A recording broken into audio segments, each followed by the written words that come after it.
하늘의 시민권에 대해서 함께 말씀을 나누겠습니다. 복음주의 목회자 몇 분이 말씀과 순명 수요 기도회를 시작을 하셨습니다. 이 수요 기도회는 수요일날 오전 7시에 시작을 합니다. 나라를 위한 목회자들만의 기도회입니다. 첫 번째 이 말씀과 순명 첫 번째 기도회에서는 홍정길 목사님이 설교하시고 유기성 목사님이 기도회를 인도하셨습니다.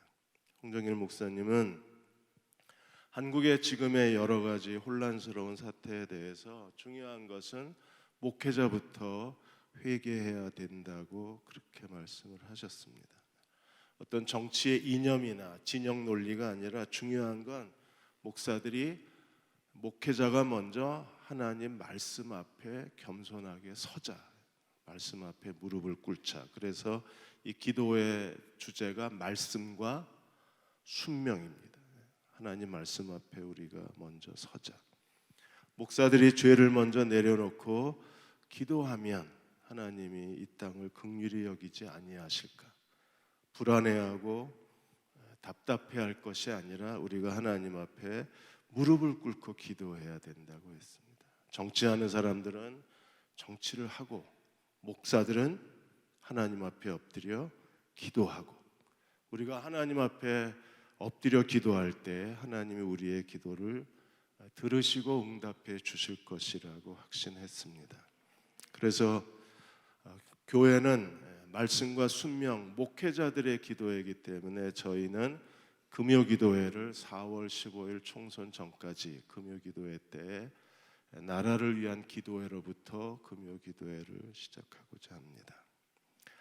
이제 빌립보서 3장을 마무리하게 됐습니다. 복음의 가장 중요한 핵심 단어가 빌립보 3장에 있었어요. 그리스도의 할례, 그리스도의 죽음과 부활, 그리스도의 심판, 상급과 하나님의 책망이 있습니다. 그리스도의 할례, 참할례당, 손할례당, 그리스도의 죽음과 부활, 그리스도 표대이신 그리스도를 쫓아가는 사람들이 있고 자신의 신앙 안에서의 자기 자랑을 추구하는 사람들이 있었어요. 그리스도의 심판, 상급을 바라보고 사는 사람들이 있고 하나님 앞에 육에 속한 삶을 통해서 책망받는 사람들이 있었습니다. 두 부류의 사람들로 나뉘어졌어요. 그래서 지난주에 그리스도의 십자가의 원수로 사는 사람들을 보았습니다. 예수 그리스도의 십자가 앞에 한쪽에는 십자가를 사랑하는 사람들, 십자가의 사람들, 또 한쪽에는 십자가의 원수로 사는 사람들. 우리는 어디에 속한 사람인가? 십자가를 자랑하는 사람들은 어떤 사람들입니까? 십자가를 사랑하는 사람들은 어떤 사람들이에요? 날마다 자기 십자가를 지고 예수님을 따르는 사람들은 어떤 사람들입니까?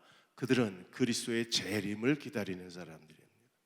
그래서 오늘 3장 20절 21절에 우리의 시민권은 하늘에 있어요. 시민권이 하늘에 있는 사람들은 어떤 사람들입니까? 우리의 구원자 그리스도의 재림을 기다리는 사람들입니다. 근데 교회는 어느 사이에 그리스도의 재림에 대한 간절함, 그리스도의 재림에 대한 기쁨, 그리스도의 재림에 대한 감동을 잃어버렸습니다. 왜냐하면 그리스도의 재림에 대한 여러 사람들이 만들어낸 이론, 조작된 여러 가지 주장들, 그리고 사람들을 미혹해하는 여러 가르침들로 인해서 사람들이 그리스도의 재림에 대해서 외면을 하기 시작했어요. 이런 그리스도의 재림에 대한 여러 가지 잘못된 이론과 사람들이 조작한 여러 이론들로 인해서 참된 그리스도의 제자들이 주님의 재림에 대한 감동을 잃어버리기 시작한 겁니다. 한때 666 그 표시로 베리칩이 몇 년 동안 휘몰아쳤는지 모릅니다. 요새 조용해졌습니다. 왜요? 과학이 발달하니까 이게 다 허구라는 게 드러나 버린 거예요. 아직도 주장하는 분들이 계시긴 하지만 이게 이제 사람들 이제는요 몸에 칩을 넣을 필요가 없어요. 그냥 AI가 사람 지나가면서 탁탁탁탁 얼굴만 보면 다 나와요. 그 사람의 생체 정보가. 마스크를 써도 AI가 지나가면서 마스크 지금 마스크 썼잖아요. 모를 것 같죠? 마스크 써도 그 사람 사진에 화면에 잡히는 순간에 모든 정보가 다 뜹니다. 몸에다 뭐 심을 필요가 없는 시대가 되어버려요. 그런데도 이런 이론들 때문에 우리는요, 한쪽에서는 너무 광신적으로 달겨들고 또 한쪽에서는 너무 이거에 대해서 외면을 하면서 가장 중요한 그리스도 재림에 대한 신앙을 잃어버리기 시작한 거예요. 우리는 어떻게 살아야 되나요? 먼저 첫 번째, 땅과 하늘의 대조를 보아야만 합니다. 3장의 가장 중요한 빌립보서 3장에 이렇게 그 복음의 중요한 단어들이 다 담겨져 있다는 게 정말 놀랍습니다. 빌립보서 3장 안에 복음의 모든 게 다 담겨져 있어요. 육체와 그리스도, 육체를 신뢰하느냐 그리스도를 신뢰하느냐, 그리스도의 죽음과 죄에 대하여 죽은 자, 하나님께 대하여 산 자. 그 다음에 그리스도가 다시 오실 때 하나님께로부터 칭찬받는 사람, 하나님께로부터 책망을 받는 사람. 그리고 마지막 핵심 단어가 뭐예요? 땅을 바라보고 사는 사람들, 하늘을 바라보고 사는 사람들로 나뉘어지는 거예요. 그래서 오늘 3장 그 19절에서 21절까지, 3장 18절에서 21절까지 두 부류의 사람으로 나뉘어지는 겁니다. 한쪽은 십자가의 원수들은 어떤 사람들입니까? 그들은요, 멸망을 향해서 달려가는 사람들. 그들이 열심히 뛰어갑니다. 그런데 그 끝은 뭐예요? 멸망으로 끝나는 실패한 인생들입니다. 우리는 무엇을 바라보고 달려가고 있습니까? 우리는 구원자 예수 그리스도가 다시 오실 구원하는 자를 기다리고 살아가는 하늘의 시민권을 가진 사람들입니다. 또 십자가의 원수들은 어떤 사람들입니까? 몸을 숭배하는 사람들입니다. 몸의 욕구, 몸의 탐심, 몸의 쾌락, 몸의 즐거움. 그래서 현대인은요, 몸을 숭배하는 시대입니다. 몸 숭배의 거대한 제국화, 이게 사단의 제국입니다. 인간은요, 모든 삶의 목표가 몸입니다. 아름다운 몸, 건강한 몸, 그리고 남들에게 보여주고 싶은 몸. 그러니까 몸이 인간의 삶을 지배하고 있는 거대한 지배자가 됐어요. 그래서 몸을 숭배하는 시대에 우리가 살아가고 있습니다. 그러나 우리 그리스도인들은요, 십자가를 사랑하는 사람들은 어떤 사람들입니까? 당연히 몸이 하나님의 성전이기 때문에 몸을 소중히 여겨야 되지만, 우리는요, 몸의 노예로 살아가는 사람들이 아니라 그리스도가 다시 오실 때 영광스러운 몸으로 변화될 몸의 부활을 기다리는 사람들입니다. 몸의 종노릇하는 사람들이 아니라 영광스러운 몸의 부활을 기다리는 사람들입니다. 십자가의 그 원수로 살아가는 사람들은 어떤 사람들이에요? 그들은 그들의 낮은 몸을 가지고 살아가는 사람들입니다. 낮은 몸이라는 것은요, 계속 늙어가는 몸입니다. 그리고 우리로 하여금 하나님을 떠나 죄를 짓게 만들고, 죄 가운데 살게 만들고, 영적으로 타락하고 쓸모없게 만들고, 결국에 하나님께 걸려 넘어지게 만드는 것은 우리의 육체입니다. 육체에 거하는 죄의 소욕. 그래서 이 육체를 낮은 몸이라 그러는 거예요.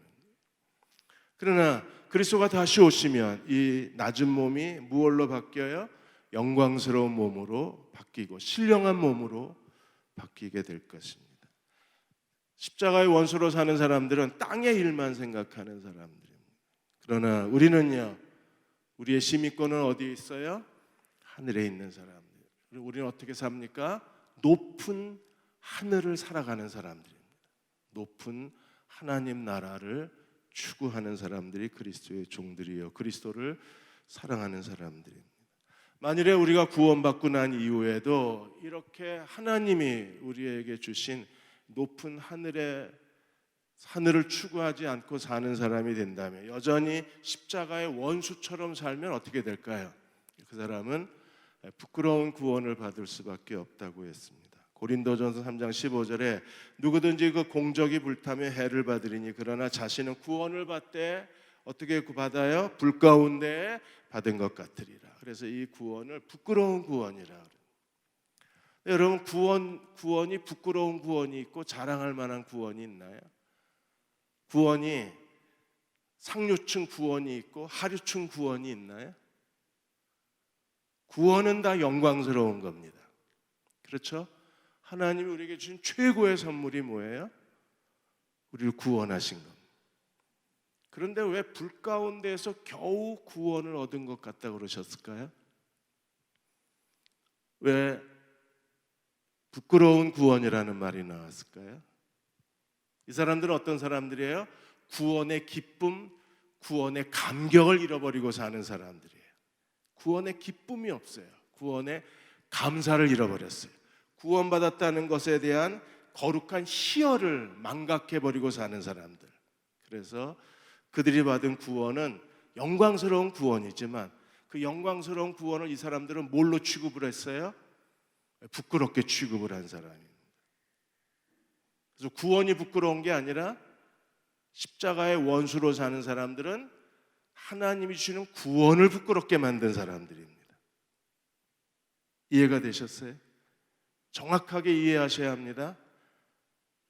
아이, 저 집사는 부끄러운 구원 받을 거야. 그렇게 상대방을 평가라고 하는 게 아니라 하나님이 주시는 구원은 놀랍고 영광스럽습니다. 그런데 내가 구원을 부끄럽게 만든 거예요. 내가. 그래서 그거에 대해서 우리가 참여를 해야 되는 거예요.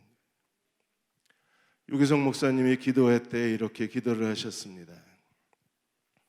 한국교회 목회자들부터 하나님 앞에 참여해야 된다고 했어요. 한국교회 목회자 안에 누구도 부인하지 못할 것이다.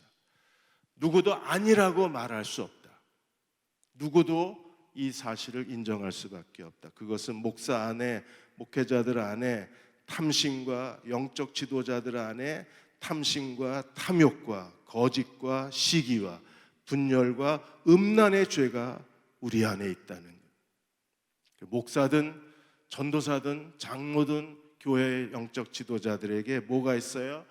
탐심과 탐욕과 거짓과 시기와 분열과 음란의 영이 가득하다는 거예요. 우리가 죄에 대해서 말하면서 죄에 대한 탄식을 잃어버렸기 때문에, 그래서 하나님 앞에 참회의 눈물을 흘리지 못한다고 했습니다. 죄를 두려워하고 우리의 죄를 하나님 앞에 고백하고 죄를 부끄러워하고 죄로 인하여 무릎 꿇을 수 있을 때에 비로소 하나님은 한국교회에 새로운 기회를 허락해 주시고, 진정한 개혁은 죄에 대한 참회로부터 시작한다 그랬어요. 그러나 이미 참회를 잃어버렸습니다. 그냥 너도 죄 짓고 나도 죄 지니까 그냥 죄 짓는 게 익숙해져 버렸어요. 탄식이 없어졌어요. 부끄러움이 없어졌어요. 그것 때문에 하나님 앞에 눈물로 참회하지를 못합니다. 어느 사이에 죄 짓는 게 우리들에게 당연한 일이 되어버린, 일상의 생활의 모습이 되어버린 그런 모습 가지고 우리가 하나님 앞에 개혁의 자리로 나아갈 수 없고 하나님의 긍휼의 자리로 나아갈 수 없다는 거예요. 저희도 마찬가지입니다. 저도 마찬가지고, 저는 목사의 무능은 죄라고 생각하는 사람입니다. 그래서 내 자신의 무능도 용서가 안 되고 용납이 되질 않는 거예요. 그래서 하나님 앞에 계속 기도하고 있는 거예요.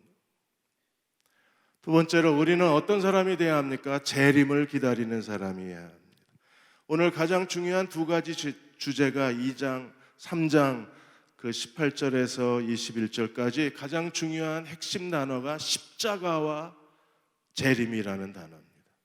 그래서 땅에 속한 자들, 십자가의 원수로 사는 사람들, 첫 번째 단어가 십자가. 그 다음에 20절, 21절에 시민권이 하늘에 있는 사람들의 삶의 고유한 특성이 뭐예요? 그리스도의 재림을 기다림.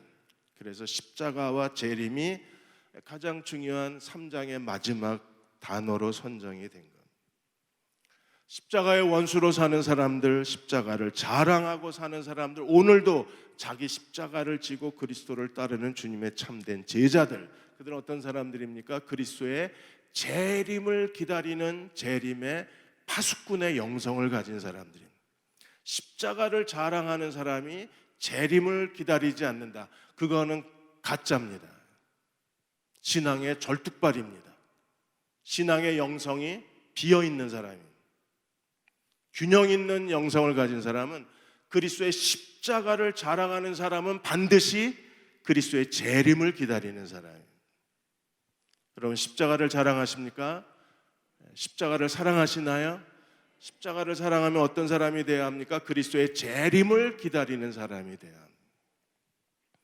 주님의 재림에 대해서 무관심하고 재림에 대해서 마음이 멀어지고 재림에 대해서 우리가 등을 돌린 그런 영적인 메마른 상태에 있으면서 주님을 섬긴다고 말하는 건 우리의 신앙이 어느 사이에 절반이 무너져 버린 거예요. 정말 마음을 다해서 주의 십자가를 사랑하는 사람들은 온 마음을 다하여 주의 재림을 사모하고 다시 오실 그리스도를 사모하고 주의 재림을 기다리는 사람들입니다. 왜 주님의 재림을 기다려야 되나요? 그리스도의 구원이 어디서 완성돼요? 그리스도의 재림으로 완성이 되는 거예요. 그래서 사도행 1장 빌립보 1장 6절에 바울이 이렇게 얘기했습니다. 너희 안에 착한 일을 시작하신 이가 어떻게 시작하셨어요? 십자가로. 그리스도 예수의 날까지 이루실 줄을 확신하노라. 그리스도 예수의 날은 어떤 날이에요? 재림의 날. 그래서 십자가에서 우리의 구원이 시작되고 그 재림으로 우리의 구원이 완성이 되는 겁니다. 그래서 모든 그리스도인은 그리스도의 초림, 이 땅에 그리스도가 오신 초림으로부터 그리스도의 재림을 기다리는 그리스도의 종들이 되어야 돼요. 그래서 그리스도의 재림 때 어떤 일이 일어날 것인가에 대한 시대적 분별력을 가질 필요가 있는 거예요. 단순히 여러 가지 그런 호기심적인 그리스도의 재림에 대한 지식이 아니라 시대를 분별하는 영적 분별력에 대한 거룩한 지식이 우리 안에 필요한 거예요.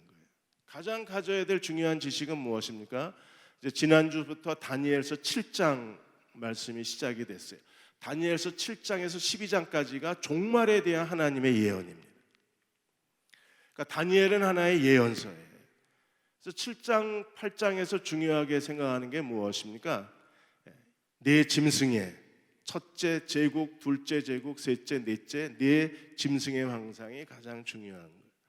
느부갓네살 2장의 금신상, 다니엘이 7장에서 본 네 짐승의 환상을 통해서 마지막 때에 어떤 일이 일어날 것인가를 주님이 이미 말씀해 주셨잖아요. 그 중요한 핵심이 어디에 있어요? 넷째 나라에 있는 거예요. 넷째 나라. 그러니까 적어도 우리는 넷째 나라에 대한 올바른 지식과 시대적 분별력과 그리고 세계 역사를 통해서 진행되는 하나님의 섭리, 하나님의 손길을 볼 수 있는 그런 지혜로운 그리스도의 종들이 돼야 돼요. 다니엘이 보여주셨던 것처럼 오늘 이 시대에 그걸 볼 수 있는 그리스도의 종들이 돼야 합니다. 최근에 1년에 우리 주변에 일어났던 사태 중에 최근에 일어난 게 시리아 사태입니다. 시리아 사태로 인해서 난민 시대가 시작이 됐어요. 시리아 국민들이 거의 대부분 터키나 이란이나 레바논으로 다 지금 난민이 돼서 흩어져 있습니다. 이 시리아 사태가 일어났을 때 미국의 일부 목사들이 이 시리아 사태가 이제 하나님께서 에스겔서 38장에 예언하고 그 다음에 시편 83편의 예언이 되고 예레미야 49장에 예언된 그런 마지막 정말 아마겟돈 전쟁의 시작이 이 시리아 사태로 진행되고 있다고 그렇게 흥분한 적이 있었습니다. 그래서 시리아 사태를 보는 두 가지 시선이 있었잖아요. 한쪽에서는 이게 너무 광신적으로 해석을 한다고 해서 이사야 17장 시리아가 다메섹입니다. 구약에. 하나님이 다메섹에 대해서 심판을 예언하셨잖아요. 왜 다메섹에 대해서 심판을 예언하셨을까? 그래서 이미 바벨론에 의해서 다메섹 심판이 이루어졌고 그 다음에 한 번 더 종말의 때에 다메섹이 심판을 받는데 그게 다마스커스가 시리아니까 시리아 사태가 아닐까 해서 전부 두 눈을 크게 뜨고 지켜보고 있는. 그리고 그 예언이 어느 정도 상식적인 선에서 우리들의 주목할 만한 일이 뭐예요? 지금 시리아에 러시아군, 이란, 그 다음에 터키, 미군 주변에 모든 연합군들이 전부 지금 중동에 다 재배치, 군대가 배치가 돼 있잖아요. 그래서 그것 때문에 그 주님의 종말의 예언이 성취되는 거 아닌가 하고 이제 긴장감을 받고 보고 있는 겁니다. 일부 신학자들은 너무 지나친 해석이라고 그래서 경계를 하고 있고, 일부 목사들은 시작이 됐다 그래서 막 흥분 상태에 있는 목사들도 있습니다. 중요한 것은요, 우리가 이런 성경적 예언에 근거해서 신중하게, 아주 신중하게 성령을 의지하고 정말 우리 세계의 역사가 어떻게 진행되고 있는가를 분별할 필요는 있어요. 그 호기심 때문에 그런 게 아니라 중요한 것은요, 우리가 그리스도의 재림을 준비해야 되기 때문에 그렇습니다. 준비하는 마음을 가지고 살펴볼 필요가 있는 거예요. 그래서 하나님은 왜 그리스도가 다시 오시겠다고 약속을 하셨습니까? 그날에 우리의 구원이 완성이 되는 거예요. 하나님 나라가 완성이 되는 겁니다. 그래서 그리스도의 재림이 가져오는 세 가지 복이 있습니다. 첫째로 그리스도의 재림이 가져오는 첫 번째 복이 뭐예요? 우리가 사랑하는 우리 안에 계신 예수 그리스도를 얼굴과 얼굴로 만날 수 있다는 게 우리의 가장 큰 기쁨입니다. 주님이 다시 오시면 드디어 만납니다. 누구를 만나요? 주님을 만납니다. 그날이 기다려지십니까? 주님을 만나게 됩니다. 3장 20절에 뭐라 그랬어요? 우리의 시민권은 하늘에 있는지라. 거기로 누구를 기다립니까? 구원하는 자, 우리를 구원하신 자 주 예수 그리스도를 기다리노니. 드디어 그분을 우리가 만나게 됩니다. 그래서 주님의 재림을 기다리는 거예요. 요한일서 3장 2절에 사랑하는 자들아, 우리가 지금은 하나님의 자녀라. 장래에 어떻게 될지는 아직 나타나지 아니하였으나 그가 나타나시며 우리가 그와 같을 줄을 아는 것은, 예수님이 나타나시면 놀라운 일이 벌어집니다. 우리가 그분과 같을 줄 아는 것은, 그분과 똑같은 경험을 하게 되는 거예요. 그의 참모습을 그대로 볼 것이기 때문입니다. 그날을 기다리십시오. 드디어 그분을 봅니다. 그분이 우리가 지금까지 성화에서 그려진 그런 서양 사람이신지, 아니면 최근에 몇 년 전에 여러 대학에서 공동으로 발굴한 그런 예수님의 30대 유대인의 초상 모습이 한때 나왔었는데, 그 모습인지 어떤지 잘 모르겠지만 이제 우리 한 가지 그분을 확인할 수 있는 날이 우리 앞에 있어요. 주님이 다시 오시면 그의 참모습을 그대로 보게 될 것입니다. 그러나 주님의 그 참모습을 보는 날이 우리가 그와 같이 변화되는 날이 될 거예요. 그래서 데살로니가전서 4장 17절에 그리스도가 다시 오시면 우리에게 주시는 하나님의 은혜가 뭡니까? 그 후에 우리 살아남은 자들도 그들과 함께 구름 속으로 끌어올려 공중에서 주를 영접하게 하시리니 그리하여 우리가 항상 주와 함께 있으리라. 아멘. 지금도 주님과 함께 계시죠? 오늘은 혼자 오셨어요? 지금도 주님과 함께 계십니까? 내가 주님 안에, 주님이 내 안에 계심을 믿으시나요? 그런데 하나의 그런 우리의 영적 추상적 개념이 아니라 이제 그리스도가 다시 오시면 하나님 나라에서 영원히 주님과 함께 안식을 누리게 될 것입니다. 계시록 22장 3절 4절에서도 이렇게 약속했습니다. 다시 저주가 없으며 하나님과 그 어린 양의 보좌가 그 가운데 있으리니 그의 종들이 그를 섬기며 그의 얼굴을 볼 터이요 그의 이름도 그들의 이마에 있으리라. 그래서 우리가 주님의 얼굴을 베없는 날, 그날이 그리스도의 재림의 날입니다. 빨리 보고 싶으시죠?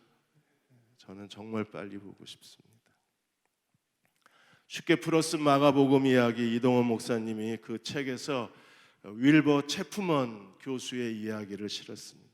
윌버 체프먼 교수는 아주 존경받는 신학자 중에 한 분이십니다. 근데 이분이 어느 교회에 설교 전도 집회의 설교자로 초청을 받으셨어요. 그러니까 강의하고 설교는 정말 다릅니다. 설교에 대한 두려움이 생기셨어요.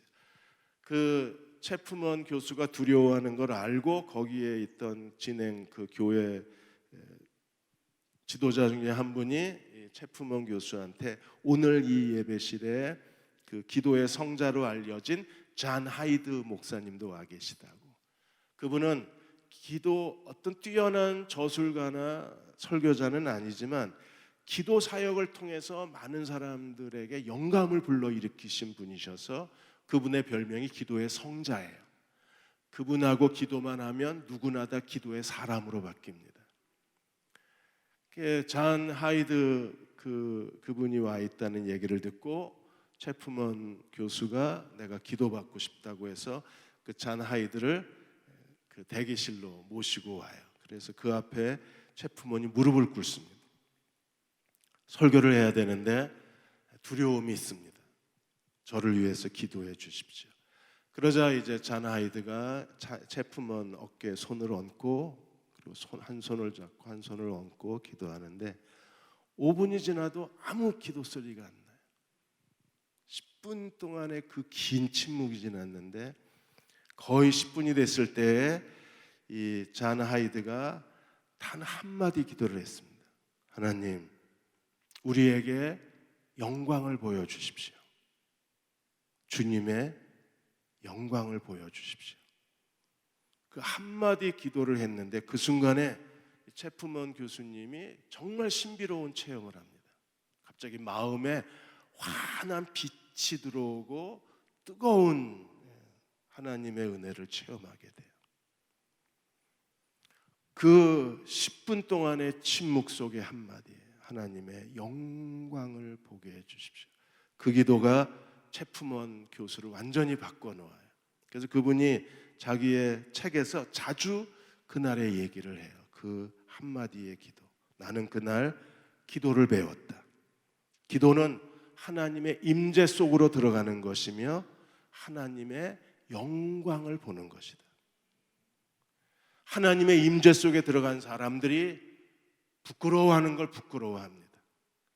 하나님의 영광을 본 사람들이 하나님의 영광을 구하고 사는 것. 그리스도인이라고 말하면서도 그렇게 사람들에게 함부로 행동하고 그런 행동을 스스로 부끄러워하지 않는 것은 아직 하나님의 임재 속으로 들어가지 않아서 그래요. 하나님의 임재 속으로 들어간 사람들은, 주님의 영광을 본 사람들은 주님 앞에 겸손하고 참여하고 자신을 낮추고 살 수밖에 없어요. 왜? 그분의 영광을 봤으니까.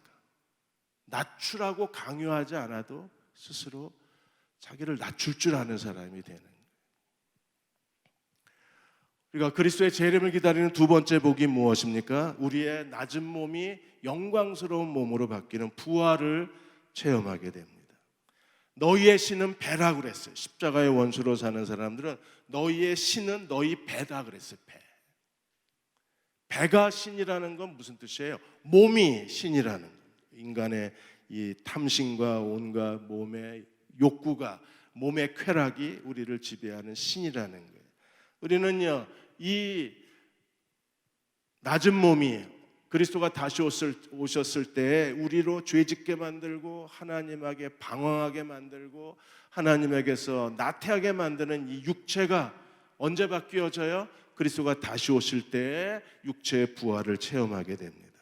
그래서 고린도전서 15장 50절에서 52절까지 형제들아 내가 이것을 말하노니 혈과 육은 하나님 나라를 이어받을 수 없고 또한 썩을 것은 썩지 아니할 것을 유업으로 받지 못하느니라.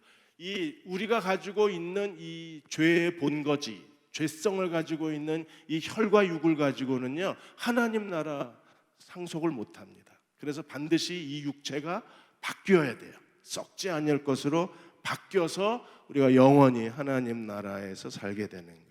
언제 우리 육체가 썩지 아니할 것으로 바뀌어요? 51절에 내가 너에게 비밀을 말하노니 우리가 다 잠잘 것이 아니요 마지막 나팔의 순식간에 홀연히 다 변화되리니.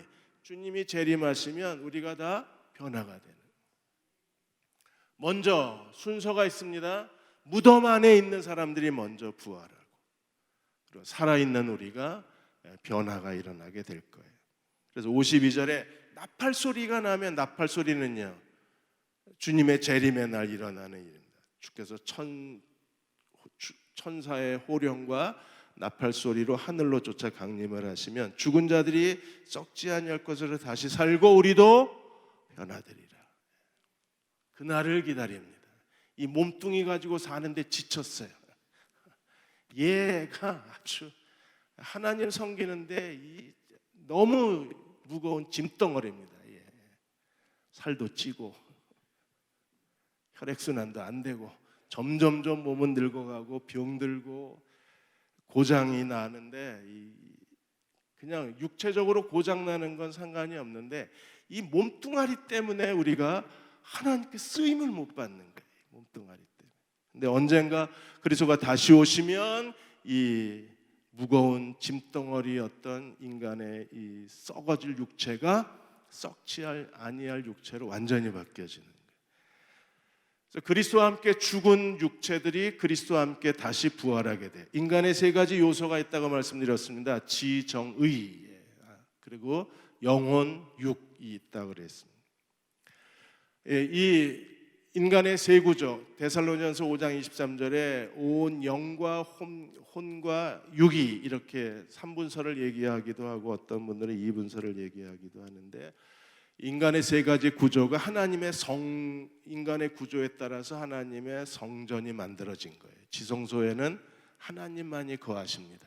인간의 영은 지성소예요. 그래서 성령이 내주하십니다. 제사장이 어디서 하나님을 섬겨요? 성소에 들어가서 하나님을 섬깁니다. 인간의 혼, 지정인은 제사장처럼 하나님을 섬길 수도 있고 의의 종으로 죄의 종이 되어서 죄를 지을 수도 있어요. 그래서 인간의 혼은, 지정인은 누구를 좋아하느냐가 중요해요.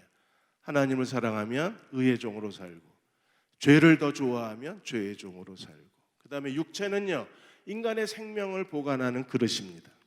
그래서 그 하나님의 구약의 성소에서는 성전 뜰을 마당을 얘기하고 인간의 육체는 하나님이 거하시는 성소가 되는 거예요. 그리고 영혼의 성령이 내주하시는 지성소가 되는 겁니다. 이렇게 해서 다시 한번 보여주실래요? 그리스도가 십자가를 통해서 우리의 영이 먼저 살아나요. 요한복음 3장 3절에 거듭난 것은 영이라 그랬어요. 그 다음에 고난을 통해서 우리의 혼이 살아나요. 죄를 사랑하던 인간의 혼이 뭘로 바뀌어요? 하나님을 사랑하는 의의 종으로 바뀌어요. 그걸 혼이 살았다, 혼이 부활했다 그렇게 얘기합니다. 그러다가 그리스도가 재림하실 때 그리스도 안에서 죽은 자들이 전부 육체가 부활하는 거예요. 그래서 영의 부활, 칭의, 혼의 부활, 성화, 육체의 부활, 영화. 대응 침례 교인은 다 이 정도는 알고 살아야 됩니다. 제가 저 그림을 한 10번도 더 보여드렸을 거예요. 기억하셨죠? 학기말 시험에 꼭 나옵니다. 육체의 부활만 있는 게 아니라 이미 부활은 시작이 됐어요. 어디에? 죽은 영이 다시 살아나고 우리의 인격, 죽은 인격이 다시 살아나고 그래서 죄의 종이었다가 뭘로 바뀌어요? 인격이, 혼이 의의 종으로 바뀌고 그 다음에 다 죽었다가 우리의 육체가 마지막에 육체의 부활, 그래서 영의 부활, 혼의 부활, 육체의 부활이 하나님의 구원의 가장 중요한 과정입니다. 마지막으로 그리스도의 재림이 가져오는 복이 무엇입니까? 그리스도의 능력으로 능력을 체험하게 돼서 그리스도의 능력이 모든 걸 다 변화시킨다는 거예요. 그래서 3장 21절에 그는 만물을 자기에게 복종하게 하실 수 있는 자의 역사로 우리의 낮은 몸을 자기의 영광의 몸의 형체와 같이 변하게 하시리라. 그 능력이 어디에 있어요? 부활하신 주님에게 있는 거예요. 그래서 만물을, 주님은 어떤 분이십니까? 만물을 자기에게 복종하게 하실 수 있는 자의 역사로. 때가 되면 이 죄에 빠진 이 세상, 혼란에 빠진 이 세상, 동성애에 빠진 이 세상, 정말 사람들이 이제 인간미를 잃어버리고 사는 이 그 극도의 이기주의인 이 세상에 결국 언젠가는 그리스도께서 만물을 복종케 하실 수 있는 자의 역사로, 파워, 그 힘으로, 전능하신 힘으로 우리의 육체를 변화시킬 뿐 아니라 이 땅에 옛 세상과 옛 하늘이 다 없어지고 새 하늘과 새 땅을 주님이 건설하실 것입니다. 그리고 하나님 나라가 완성이 될 거예요. 그러므로 사랑하는 여러분, 우리가 오늘 해야 될 가장 중요한 일이 무엇입니까? 날마다 그리스도와 함께 죄에 대하여 죽은 자, 하나님께 대하여 산 자로 살아가야 돼요. 바울은 지금도 달리고 있다 그랬습니다. 3장에서 표대이신 그리스도를 향해서 뛰어가고 있다 그랬어요. 어떻게 뛰어가요?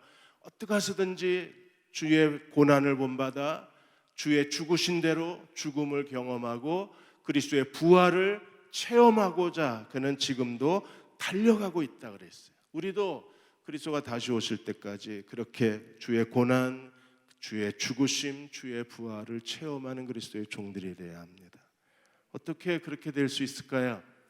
다시 오실 예수 그리스도를 기다리는 사람들은 어떻게 사는 사람들일까요? 고린도전서 15장 57절 58절에 우리가 종말을 사는 그리스도인의 삶을 우리에게 가르쳐 주셨어요. 바울이 고린도전서 15장에서 육체의 부활에 대해서 말하면서 너희는 이렇게 살라 그랬어요.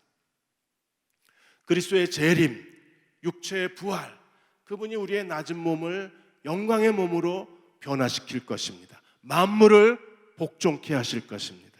그분의 다시 오심을 우리가 기다리면서 우리는 어떻게 살아야 돼요? 57절에 우리 주 예수 그리스도로 말미암아 우리에게 승리를 주시는 하나님께 감사하노니, 우리에게 승리를 주시는 하나님, 만물을 복종케 하실 수 있는 자의 역사. 그리고 58절에 그러므로 내 사랑하는 자들아 견실하여 흔들리지 말며 항상 주의 일에 더욱 힘쓰는 자리 되라. 이는 너희 수고가 주 안에서 헛되지 않은 줄 알미라. 우리의 모든 수고가 헛되지 않는다고 약속해 주셨습니다. 그러므로 항상 주의 일에 힘쓰는 자가 되라. 주의 일에 힘쓴다는 것은요 쉬운 일이 아닙니다. 그 전에 먼저 조건이 뭐예요? 견고하고 흔들리지 말고 힘쓰라 그랬어요. 그러니까 견고하지 못한 사람들은, 우리가 자주 흔들리는 사람들은 주의 일에 온 힘을 다 기울일 수가 없는 거예요. 그래서 먼저 요구되는 게 견고하고 흔들리지 말라고 요구를 하셨습니다. 주님 우리의 낮은 몸을 자신의 영광의 몸의 형체로 변화시킬 수 있는 분이십니다. 그 주님을 믿으십니까? 그 주님을 바라보고 우리가 오늘 견고하고 흔들리지 말고 항상 주의 일에 힘쓰며 그리스도의 재림을 기다리셔야 돼요. 그래서 그분이 오셨을 때 착하고 충성된 종아 잘했도다 칭찬과 상급을 받는 저와 여러분 되시기를 주의 이름으로 축원합니다.